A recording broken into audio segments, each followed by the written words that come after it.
To be honest, the latest camera releases haven't really sparked my interest. Instead, I found inspiration in the overlooked gems like the Fujifilm X-Pro 1 and 2 that I bought years ago, and now the GFX50R. While medium format photography has always really fascinated me, it's been well beyond my budget, and after watching the GFX100RF launch and feeling underwhelmed, I finally decided to buy the 50R that I'd been eyeing for the past year, and spoiler alert, I love this camera.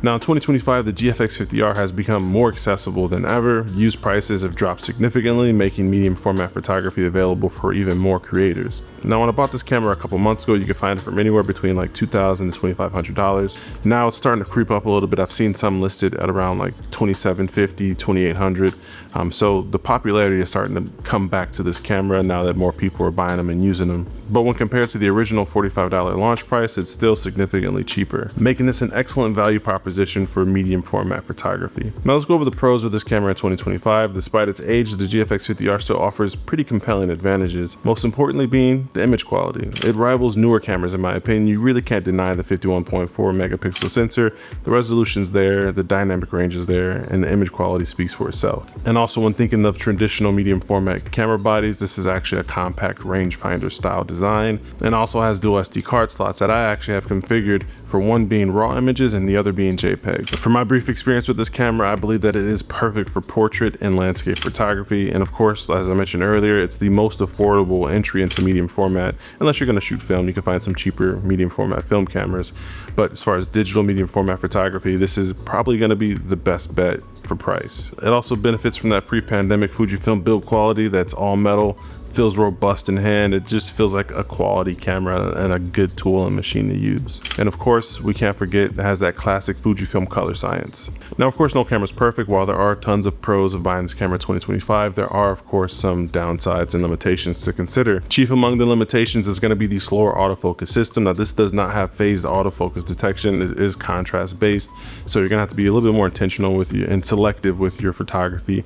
I haven't noticed any crazy issues, especially coming from an X-Pro 2.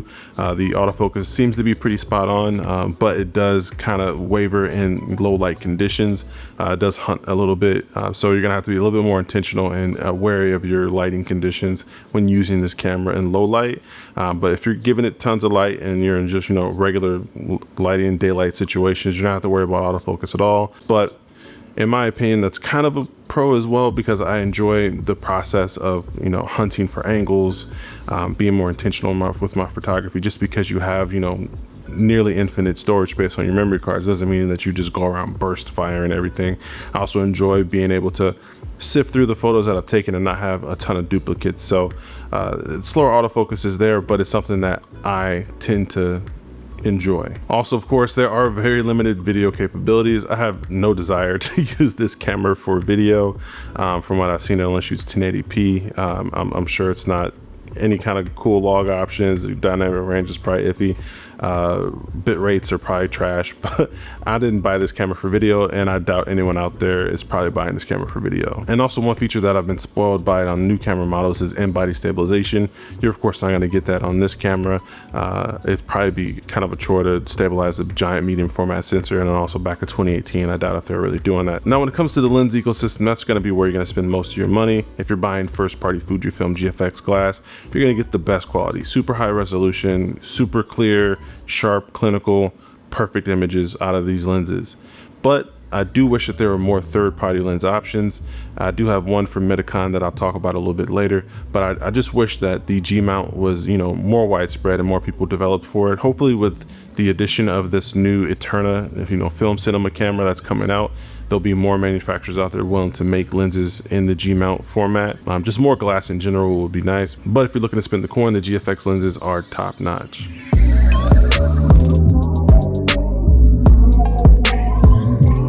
Now, despite all these limitations, it's important to remember that you're not buying this camera for its speed or cutting edge AI autofocus or phase detection and all these other cool features that we've come to enjoy and have been spoiled by in 2025. You're investing in it to slow down and capture meaningful moments. Now let's talk about something that really sold me on the GFX platform in this camera: the magic of the Medicon 65 f1.4 lens. This has to be my favorite portrait lens for this system, and probably any system now that I'm thinking about it. The Medicon 65 f1.4 is of course a manual focus lens and has become my go-to for portrait work, and here's why. It's incredibly sharp wide open at f1.4. as long as you nail that focus, get your focus peeking out and nail the focus where you intend it to be, your subject will be tack sharp wide open. I can't say enough, I really love the bokeh on this. It's beautiful. It's like this creamy soft, like it doesn't feel digital at all. It just feels very smooth and fluffy. Like the bokeh on this is really nice.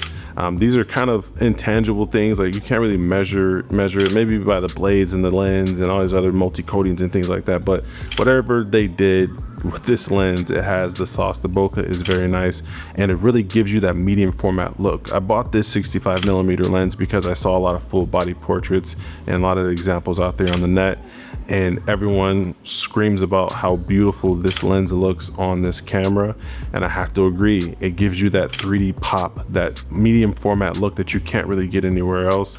And I know there's a lot of debate out there whether the medium format look actually exists, and in my opinion it does. I shot APS-C, I've shot full frame. I know you can shoot long on those, like maybe a 110 or 105 on a full frame might get you close to that look. But it's something about this lens combination. It's something about this sensor, the medium format structure, the 3x4. I don't know what it is, but there is definitely a medium format look. And this lens is all metal, so it feels robust in the hand. It has a smooth focus ring, but that also does come with a pretty big trade-off, is that this lens is heavy. This is like a 3-pound lens. It weighs much more than the camera body itself. So if you do get this lens for this camera, you're gonna need a grip. I recommend the one that I got. It's like African black wood. I got it from eBay. It doesn't really add any weight because there's no metal in the grip itself. It's all wood, so it's a light grip, but it gives you that extra good purchase on the grip itself, because the grip that's built in is kind of dinky and pretty like low profile. So you're gonna need a really deep grip or a nice grip to go with this camera, especially if you're using a heavier, longer lens. The other amazing thing about this lens, especially if you're comparing it to the other first party options from Fuji, like the GFX lenses, those can range in price from $1,000 all the way up to like $2,500, $3,000 per lens. So those aren't cheap lenses, but with this, you get exceptional value compared to those native options. I got this lens for around $500, I wanna say. I actually bought it used secondhand, but you can of course buy it brand new. But this lens is very cheap in comparison to some of the other first party options. And while it is a manual focus lens, the GFX50R's focus peaking makes it really easy to nail focus consistently. I actually use, if I'm not using the EVF, I actually have that cool 2-in-1 display where it shows like a 200-300% blown up image in a smaller box, and it shows your peaking on it. You have the full image on the right or the left, so you can see your composition. They have some really nice features built into the GFX50R that help you shoot manual a little bit better. And I actually find myself typically shooting this lens at f2 for just a bit more subject sharpness and more grace when pulling focus, so that way you don't have to worry about missing an eye or something like that.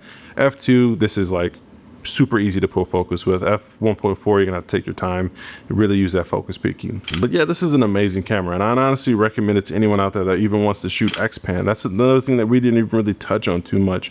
This has that 65:24 aspect ratio, so that way you can get X-Pan images. X-Pan is another possibility. All the other aspect ratios that are built into this camera are really top notch, and I really feel like this is kind of unlocked another creative mode for me. It's gotten me excited about photography again. I'm even considering doing a photo series, maybe even printing out a book. And all those ideas and the inspiration has come from picking up this old camera and just using it, despite there's being like the A1s and the A9s and the Nikon Z9s and all these other high-end super fancy Canon R3s and all these other cameras out there that offer all these features that we've come to enjoy in modern day photography and videography.